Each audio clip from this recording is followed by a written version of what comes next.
Yun, magandang araw po mga kasaka. So sa araw pala na ito mga kasaka, mamimitas na nga po tayo nitong ating tanim na, ayan po, bell pepper. Meron ng mga nagkukulay orange. So papunta na sa pagiging pula. So pipitasin na natin yan mga kasaka. Ito nga pala mga kasaka, ang kauna-unahang pitas natin dito. So itong linya pa lang na to ang mapipitasan natin. Ayan, papunta po doon. Then dito medyo ano pa po yan, maliliit pa. Huli natin na itanim yan. Okay.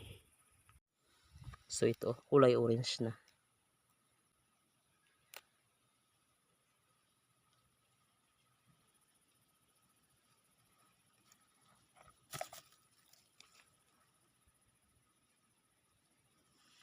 Okay yun, tapos na tayo pamitas ng mga kasaka.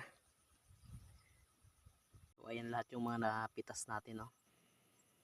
So hilaw pa kung titingnan, pero pa-orange na yung puno niyan mga kasaka.